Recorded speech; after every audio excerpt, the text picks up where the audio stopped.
What's up guys, it's me Jeremy. It happens to all of us.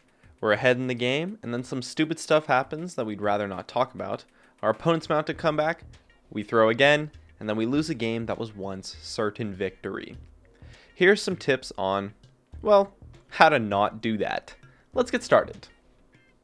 The first thing you want to do kind of goes without saying, but it's to avoid bad fights. Don't fight uneven fights, and have a plan for how you want to team fight properly. If a player gets caught out by a key crowd control ability, disengage the fight. Since you're already ahead, your opponent getting one kill doesn't mean too much, but for them, winning a team fight can be huge. Also, make sure to communicate with your team. While it may be your teammates' fault that the throw occurred in the first place, that doesn't mean you couldn't have done anything about it. Planning out the game while alerting the team of bad fights or dangerous situations through pings is crucial to avoiding bad fights. Keep in mind that communication is the only way to influence the plays of your allies, so if something feels like it's your teammates' fault, you need to talk out the situation with them. And of course, be sure to do so in a nice way.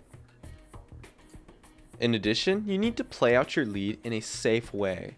Pressure objectives and let the lead build up, and don't really teamfight unless it's in a good spot. Don't overcommit to fights too. You don't want to force plays. Just go for the standard play of pushing all lanes and pressuring, while after you take an inhibitor, proceed to push down the other two lanes.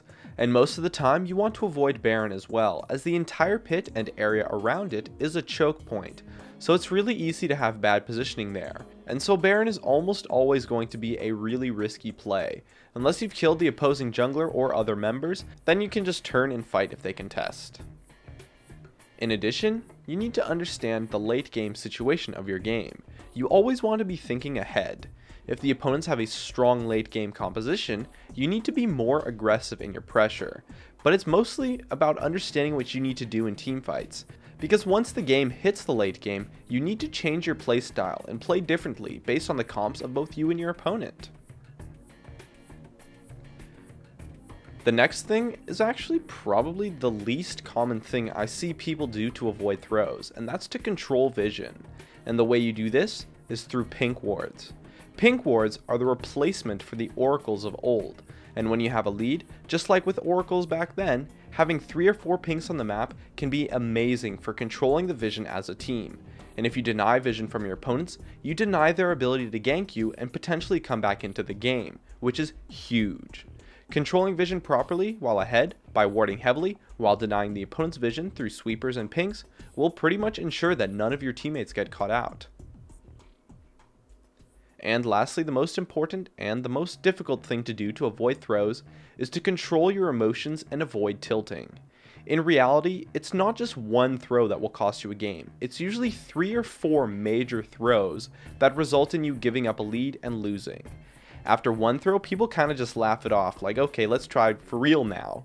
But after the second one, a lot of people will get angry. And by that time, it's often too late to stop the throws that eventually result in you losing the game. Because you get desperate, you get mad, you were so far ahead, are you really going to lose? And you will if you don't calm yourself down. Take a breather and relax for a second. I personally like to use a bottle of water as my anti-tilt method to relax for a quick second after I make a bad play. Find out what works for you. Maybe it's water, food, or even just taking a deep breath and zoning out for 5 seconds or so. It's not over till it's over, and that goes for both the winning and the losing sides of a game. So never assume a game is won until you are on the nexus. My name is Jeremy, and that's it for my video on how to avoid throws. If you enjoyed this video, feel free to check out some of my others on the screen right now, or stay connected at facebook.com/gamingcurios. Drop a like, share this video, and make sure to subscribe for some more awesome content in the future. And as always, thank you so much for watching, and I'll see you guys next time.